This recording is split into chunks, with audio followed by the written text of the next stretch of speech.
Welcome to Devotionary, where we make the Bible accessible and applicable.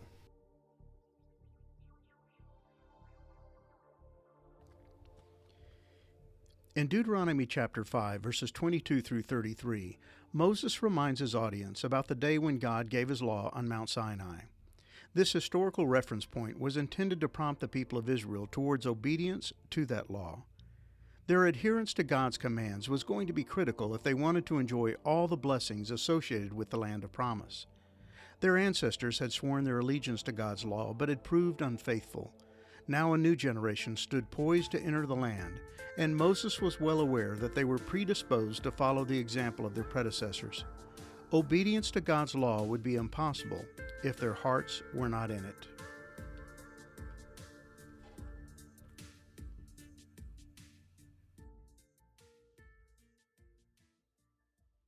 These words the Lord spoke to all your assembly at the mountain out of the midst of the fire, the cloud, and the thick darkness, with a loud voice, and he added no more. And he wrote them on 2 tablets of stone and gave them to me. And as soon as you heard the voice out of the midst of the darkness, while the mountain was burning with fire, you came near to me, all the heads of your tribes and your elders. And you said, Behold, the Lord our God has shown us his glory and greatness, and we have heard his voice out of the midst of the fire. This day we have seen God speak with man, and man still live. Now therefore, why should we die? For this great fire will consume us.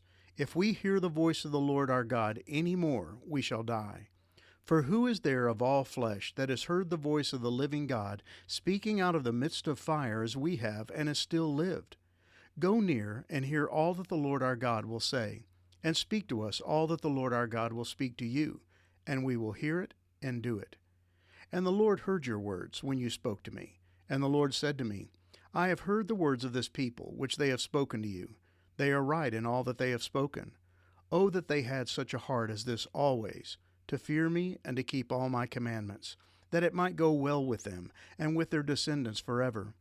Go and say to them, Return to your tents. But you stand here by me, and I will tell you the whole commandment and the statutes and the rules that you are to teach them, that they may do them in the land that I am giving them to possess.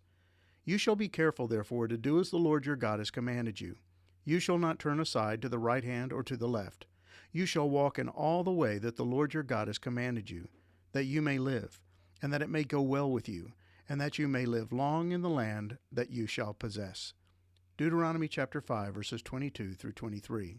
What a spectacular sight that must have been. As the people stood at the base of Mount Sinai, they had seen the peak covered in what appeared to be fire and smoke, and out of the darkness of the cloud had come bolts of lightning and peals of thunder. But they had also heard the unmistakable voice of God Almighty. The book of Exodus tells us that God had told Moses to prepare the people for this amazing encounter. Their invisible God was going to make himself known. Behold, I am coming to you in a thick cloud, that the people may hear when I speak with you, and may also believe you forever. Exodus 19, verse 9. God was going to allow the people of Israel to overhear his conversation with Moses, and while they would not actually see God, they would hear his voice and witness the amazing display of his glory. But the people were not to take this one-of-a-kind opportunity lightly. Moses was commanded by God to have the people prepared because they would be encountering the holiness of God. This was not to be treated like some kind of 4th of July fireworks spectacular. Go to the people and consecrate them today and tomorrow, and let them wash their garments and be ready for the 3rd day. For on the 3rd day the Lord will come down on Mount Sinai in the sight of all the people, and you shall set limits for the people all around, saying, Take care not to go up into the mountain or touch the edge of it. Whoever touches the mountain shall be put to death. No hand shall touch him, but he shall be stoned or shot. Whether beast or man, he shall not live. When the trumpet sounds a long blast, they shall come up to the mountain. Exodus 19, verses 10 through 13. The people did as Moses instructed them. They came, they saw, and they heard. All of Mount Sinai was covered with smoke because the Lord had descended on it in the form of fire.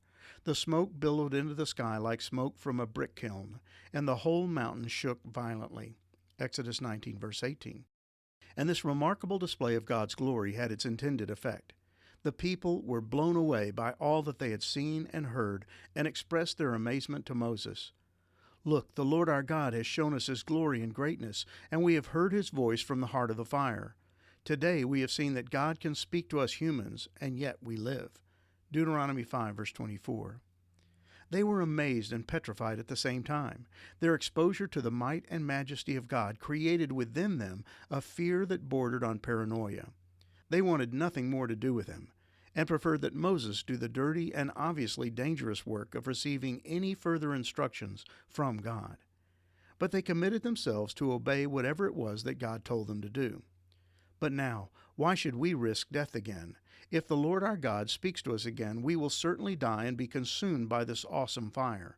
Can any living thing hear the voice of the living God from the heart of the fire as we did and yet survive? Go yourself and listen to what the Lord our God says. Then come and tell us everything he tells you, and we will listen and obey. Deuteronomy 5, verses 25 through 27. Once again, the book of Exodus provides us with additional details regarding this historical event. After Moses had returned from the mountaintop, having received all of God's commands, he had shared them with the people. And this time the law had expanded beyond the initial 10 commandments and included a wider range of rules and regulations, covering everything from the proper construction of altars to the treatment of slaves. There were laws concerning restitution and the practice of social justice.